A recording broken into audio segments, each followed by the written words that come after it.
कैसे हैं मेरे प्यारे दोस्तों।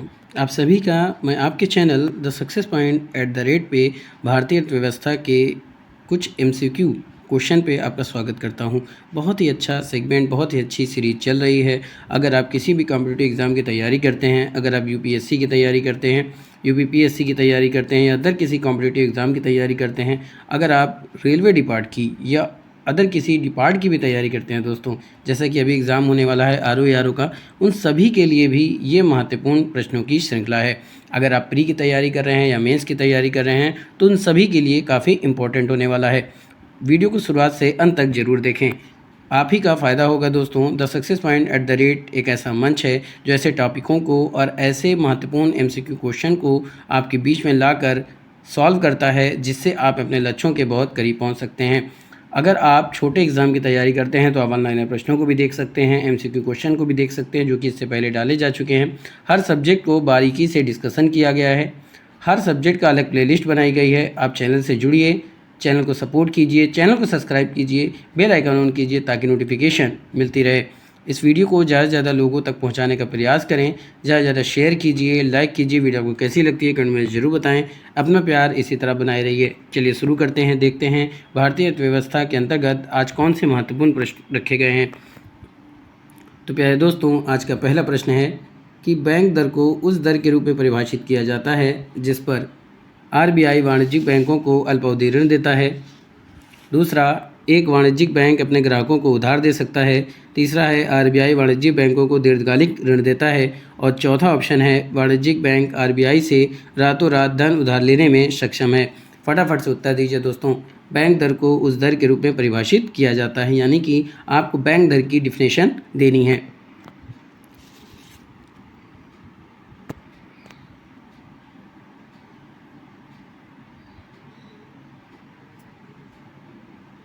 मेरे प्यारे दोस्तों, अगर बात की जाए बैंक दर की, तो बैंक दर जो को अगर परिभाषित किया जाए तो आरबीआई वाणिज्यिक बैंकों को जिस दीर्घकालिक ऋण देता है, यानी जो दीर्घकालिक ऋण देता है उसे बैंक दर के रूप में जाना जाता है।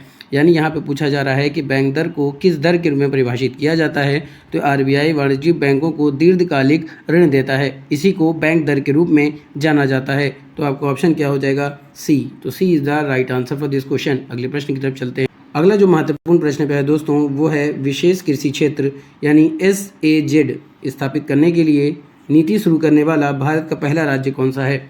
विशेष कृषि क्षेत्र स्थापित करने के लिए नीति शुरू करने वाला भारत का पहला राज्य कौन सा है? पहला ऑप्शन है उत्तर प्रदेश, दूसरा है गुजरात, तीसरा है हरियाणा और चौथा है उत्तराखंड।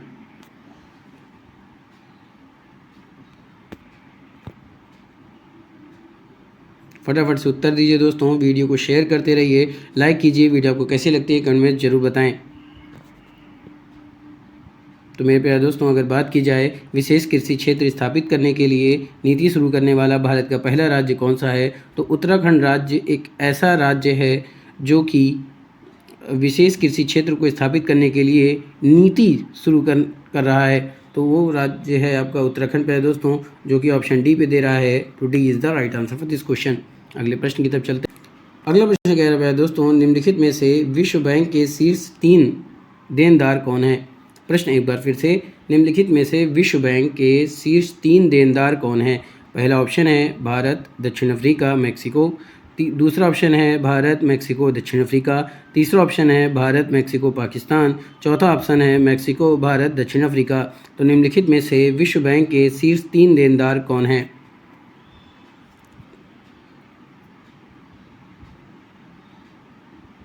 तो दोस्तों, चैनल का सपोर्ट कीजिए। हमारा लक्ष्य है आपकी सफलता। मेरी ईश्वर से प्रार्थना है कि आप सबका सिलेक्शन हो, आप सब अच्छे नंबरों से पास हों, आप सब बहुत दूर तक तरक्की करें दोस्तों।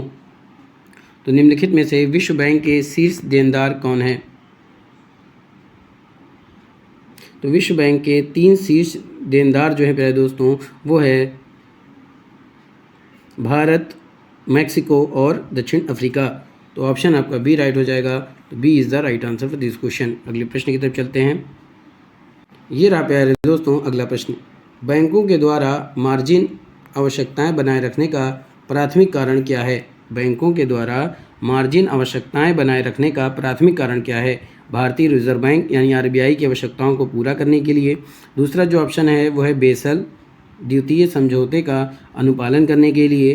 तीसरा जो ऑप्शन है वो है सुरक्षा के मूल्य में कमी के खिलाफ बफर बनाए रखने के लिए। और जो चौथा ऑप्शन है वो है अपने लाभ मार्जिन को बढ़ाने के लिए। तो बैंकों के द्वारा मार्जिन आवश्यकताएं बनाने का जो प्राथमिक कारण है वो कौन सा कारण है?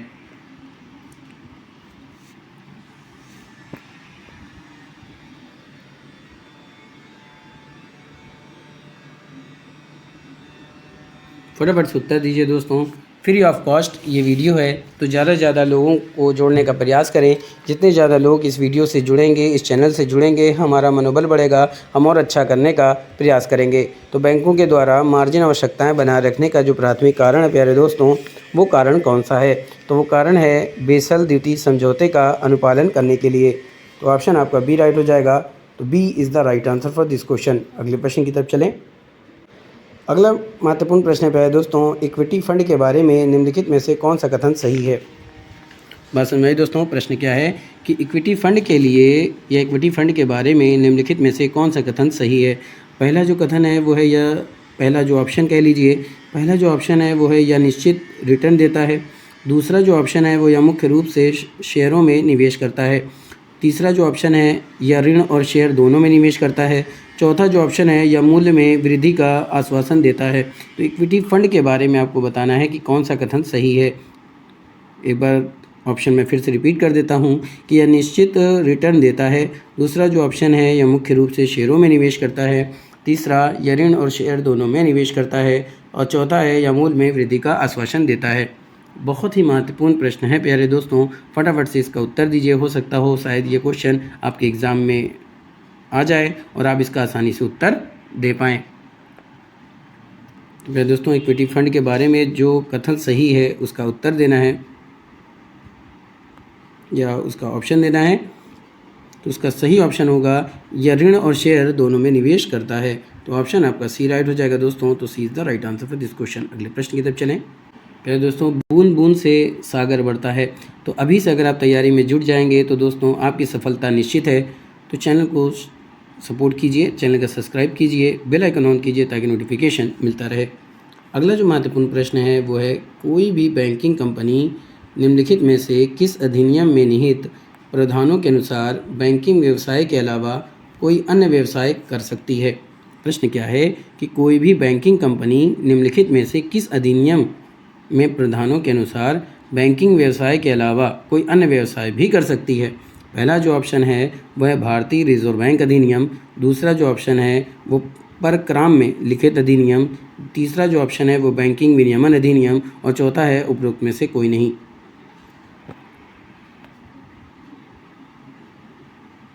कोई भी बैंकिंग कंपनी निम्नलिखित में से किस अधिनियम में निहित प्रावधानों के अनुसार बैंकिंग व्यवसाय के अलावा कोई अन्य व्यवसाय कर सकती है?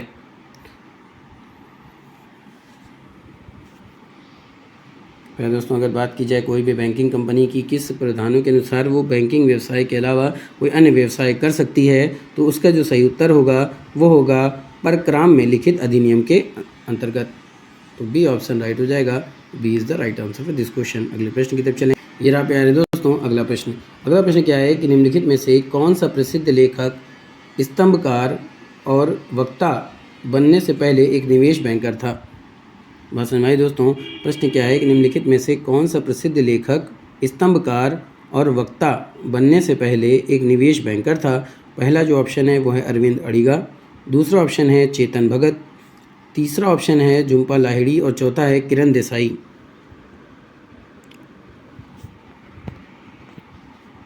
निम्नलिखित में से कौन सा प्रसिद्ध लेखक, स्तंभकार और वक्ता बनने से पहले एक निवेश बैंकर था?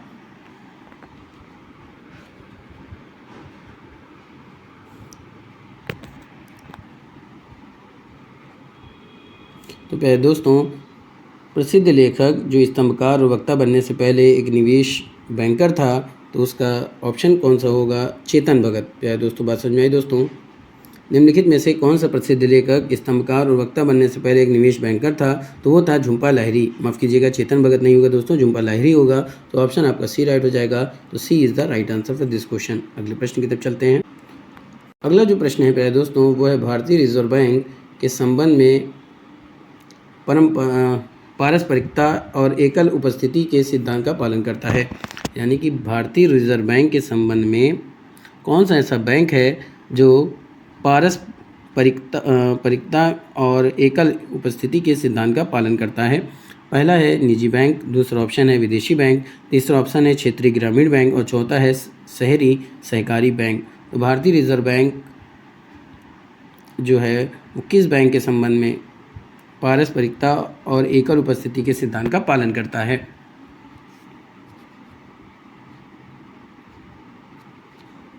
तो प्यारे दोस्तों, भारतीय रिजर्व बैंक विदेशी बैंक के संबंध में पारस्परिकता और एकल उपस्थिति के सिद्धांत का पालन करता है। तो ऑप्शन आपका बी राइट हो जाएगा। तो B is the right answer for this question. अगले प्रश्न की तरफ चलते हैं।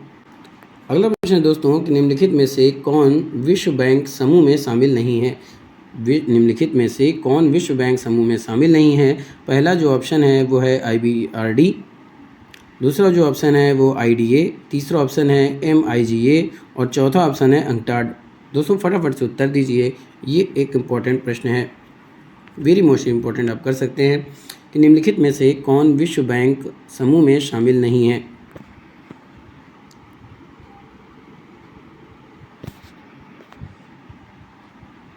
दोस्तों अगर बात की जाए कौन विश्व बैंक समूह में शामिल नहीं है, आइए देखते हैं। तो दोस्तों IBRD की बात करें तो ये विश्व बैंक समूह में शामिल है। MIGA ये भी शामिल है, UNCTAD ये भी शामिल है, पर IDA शामिल नहीं है। तो ऑप्शन आपका बी राइट हो जाएगा। B is the right answer for this question. अगले प्रश्न की तरफ चलते हैं।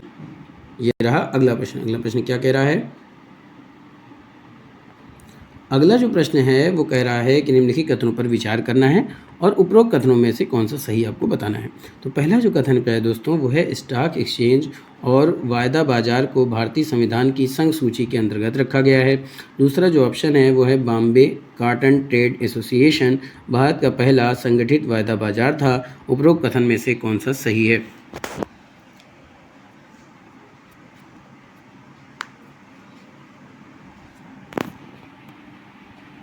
तो फटाफट से उत्तर दीजिए दोस्तों। तो आइए देखते हैं। तो दोस्तों स्टॉक एक्सचेंज और वायदा बाजार को भारतीय संविधान की संघ सूची के अंतर्गत रखा गया है, तो ये कथन आपका गलत है। दूसरा है Bombay cotton trade association Bharat का पहला संगठित वायदा बाजार था, तो ये भी कथन आपका गलत है। उपरोक्त कथनों में से कौन सा सही है? तो ऑप्शन ना तो एक और ना तो डी, मतलब ना तो पहला और ना ही दूसरा। तो ऑप्शन आपका डी राइट हो जाएगा। तो D is the right answer for this question. अगले प्रश्न की तरफ चलें। ये रहा प्रश्न है दोस्तों। प्रश्न क्या है कि निम्नलिखित में से कौन सा तरलता समायोजन सुविधा के लिए उपकरण के रूप में उपयोग किया जाता है? क्या प्रश्न है?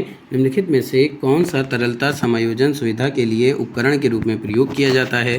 पहला है रेपो दर, दूसरा है रिवर्स रेपो दर, तीसरा है नगद आरक्षित अनुपात और चौथा है वैधानिक तरलता अनुपात। तो नीचे दिए कोड से सही उत्तर का चयन करना है। पहले आप ऊपर देख लीजिए, उसके अकॉर्डिंग हम नीचे चलेंगे, देखें कौन सा कोड सही बैठ रहा है। तो निम्नलिखित में से कौन सा तरलता समायोजन सुविधा के लिए उपकरण के रूप में उपयोग किया जाता है?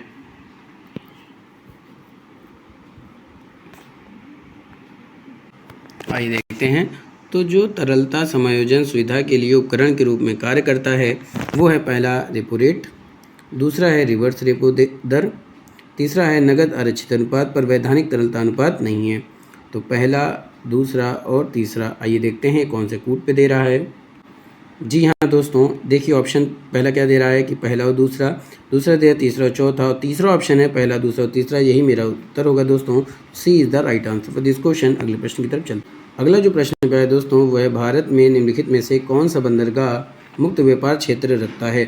दोस्तों आप इसका उत्तर कमेंट में दे सकते हैं। भारत में निम्नलिखित में से कौन सा बंदरगाह मुक्त व्यापार क्षेत्र रखता है? पहला है कोची, दूसरा है तूतीकोरिन, तीसरा जो ऑप्शन है वो है कांडला और चौथा है पारादीप। तो भारत में निम्नलिखित में से कौन सा बंदरगाह मुक्त व्यापार क्षेत्र रखता है?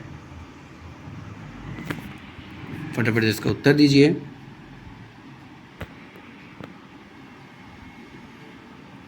तो मेरे प्यारे दोस्तों, अगर बात की जाए भारत में निम्नलिखित में से कौन सा बंदरगाह है जो मुक्त व्यापार क्षेत्र रखता है, तो उसका ऑप्शन होगा कोची, जो कि ए पे दे रहा है। तो A is the right answer for this question. अगले प्रश्न की तरफ चलें। अगला जो प्रश्न है वो है SIDO निम्नलिखित में से किस उद्योग से संबंधित है? पहला ऑप्शन है लघु उद्योग से, दूसरा ऑप्शन है लौह उद्योग से, तीसरा ऑप्शन है इस्पात उद्योग से और चौथा है साबुन उद्योग से। तो SIDO निम्नलिखित में से किस उद्योग से संबंधित है?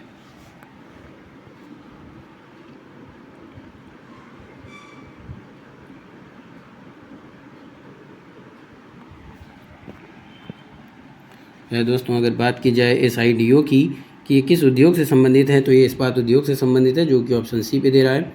तो C is the right answer for this question. अगले प्रश्न की तरफ चलें।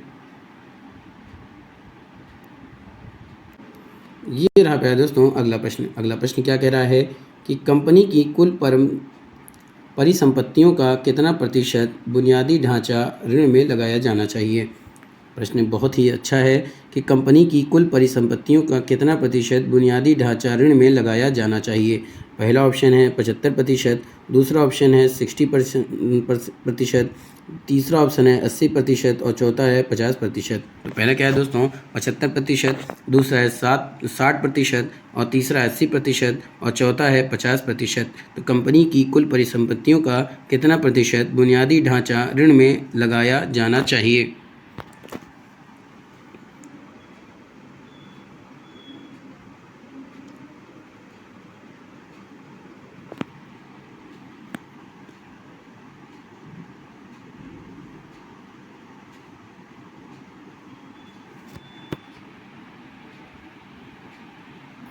फटाफट से उत्तर दीजिए दोस्तों। कंपनी की कुल परिसंपत्तियों का कितना प्रतिशत बुनियादी ढांचा ऋण में लगाया जाना चाहिए।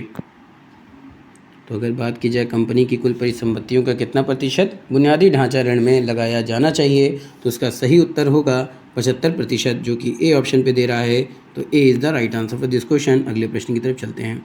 मेरे प्यारे दोस्तों अगला प्रश्न है इंफ्रास्ट्रक्चर ऋण निधि निम्नलिखित में से किसके द्वारा प्रायोजित है। पहला ऑप्शन है सेबी, दूसरा है NBFC और तीसरा ऑप्शन है सहकारी समिति, चौथा है SBI। तो इंफ्रास्ट्रक्चर ऋण निधि निम्नलिखित में से किसके द्वारा प्रायोजित है। सेबी, NBFC, सहकारी समिति या फिर SBI। तो दोस्तों इंफ्रास्ट्रक्चर ऋण निधि की अगर हम बात करते हैं कि किसके द्वारा प्रायोजित होता है, तो ये प्रायोजित होता है सेबी के द्वारा। किसके द्वारा प्यारे दोस्तों, सेबी के द्वारा ये प्रायोजित होता है। तो ऑप्शन आपका ए राइट हो जाएगा। तो A is the right answer for this question. अगले प्रश्न की तरफ चल। अगला प्रश्न प्यारे दोस्तों कि निम्नलिखित में से कौन सा एक मिश्रित उर्वरक है।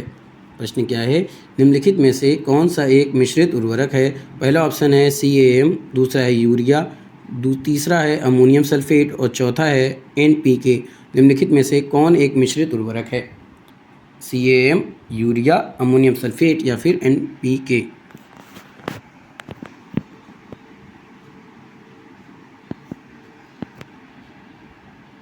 फटाफट से उत्तर देते रहिए दोस्तों, शेयर करते रहिए, लाइक कीजिए। वीडियो आपको कैसी लगती है कमेंट में ज़रूर बताएं।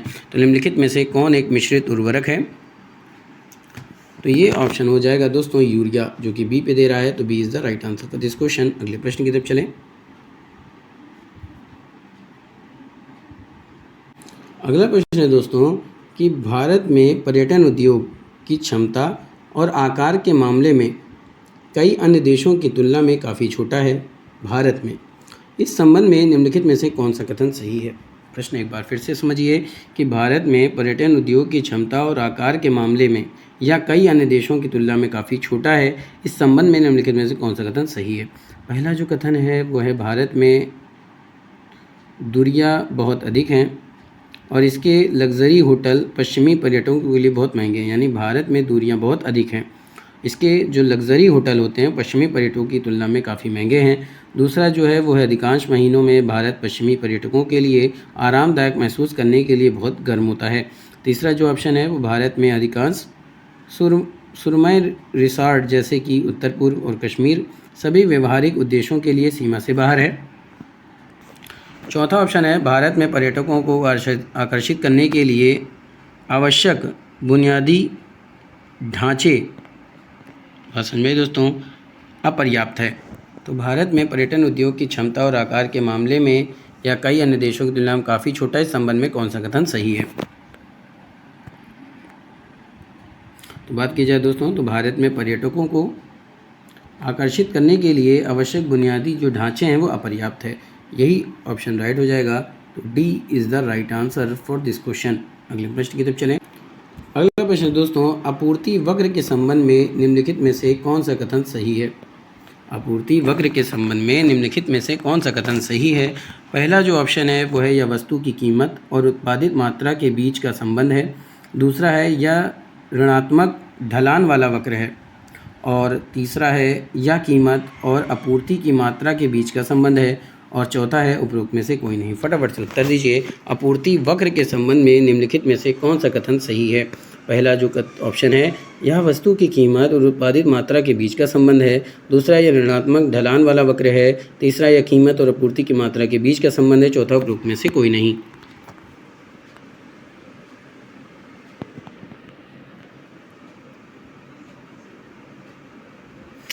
तो दोस्तों आपूर्ति वक्र के संबंध में निम्नलिखित में से जो कथन सही है, आइए उसको देखते हैं। तो ये है उपरोक्त में से कोई नहीं। तो ऑप्शन आपका डी राइट हो जाएगा। तो D is the right answer for this question. अगले प्रश्न की तरफ चले। अगला जो प्रश्न है दोस्तों वो है अर्थशास्त्रियों के लिए गणितीय विश्लेषण के लेखक कौन है? पहला है जेफरी सैक्स, दूसरा है मिल्टन फ्रीडमैन, और तीसरा है RGD एलियन, और चौथा है अर्नेस्ट फेहर। बात समझ में दोस्तों? पहला है जेफरी सैक्स, दूसरा है मिल्टन फ्रीडमैन, तीसरा है RGD एलियन, और चौथा है अर्नेस्ट फेहर। तो दोस्तों अगर बात की जाए अर्थशास्त्रियों के लिए गणितीय विश्लेषण के लेखक कौन है, तो इसका जो उत्तर होगा वो होगा RGD एलियन। तो ऑप्शन आपका सी राइट हो जाएगा। C is the right answer for this question. अगले प्रश्न की तरफ चलें। अगला जो प्रश्न है प्यारे दोस्तों वो प्रश्न क्या है कि बाजार अर्थव्यवस्था के संबंध में नीचे दिए गए कथन में से कौन सा गलत है? पहला कथन क्या है, या पहला ऑप्शन क्या है कि सरकार उत्पादन के कारकों को नियंत्रित नहीं करती। दूसरा जो ऑप्शन है वो है सरकार तय करती है कि कौन सी वस्तु का कितना उत्पादन किया जाए। तीसरा जो ऑप्शन है वो उपभोक्ता और उत्पादकों की पसंद अर्थव्यवस्था में महत्वपूर्ण भूमिका निभाती है, और चौथा ऑप्शन है लाभ की मंशा बढ़ी हुई दक्षता का मुख्य कारण होता है।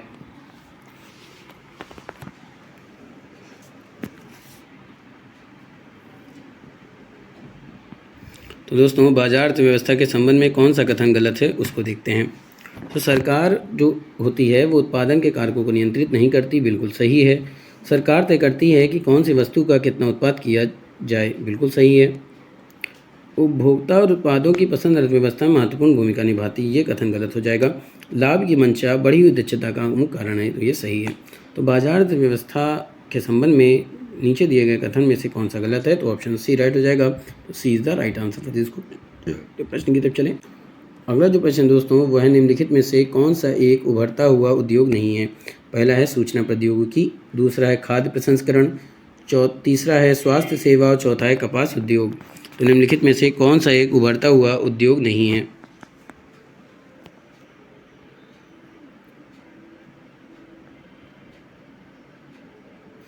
तो दोस्तों निम्नलिखित में से जो एक उभरता हुआ उद्योग नहीं है वो है खाद्य प्रसंस्करण। तो ऑप्शन बी राइट हो जाएगा। तो B is the right answer for this question.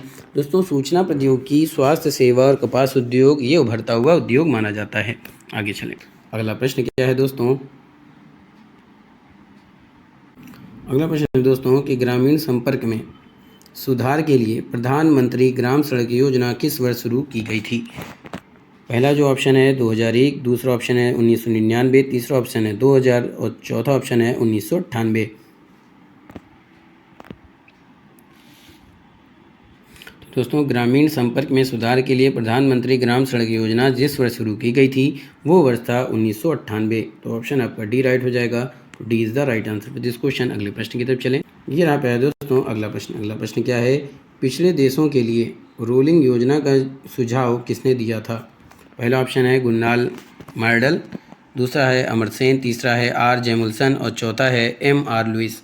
पिछड़े देशों के लिए रोलिंग योजना का सुझाव किसने दिया था?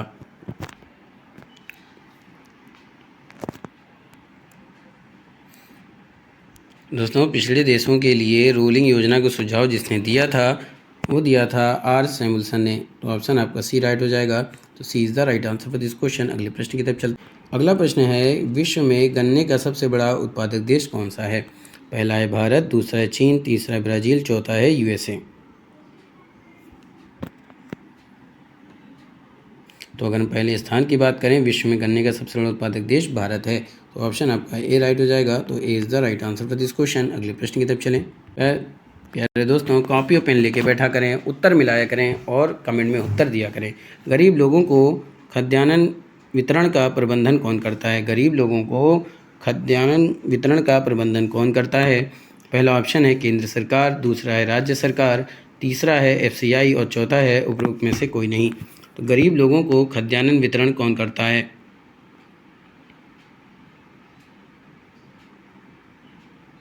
दोस्तों, गरीब लोगों को खाद्यान्न वितरण का प्रबंधन कौन करता है? तो ये करती है एफसीआई। कौन करता है पहले दोस्तों? एफसीआई करता है। ठीक है, तो ऑप्शन आपका सी राइट हो जाएगा। C is the right answer for this question. गरीब लोगों को खाद्यान्न वितरण का प्रबंधन कौन करता है?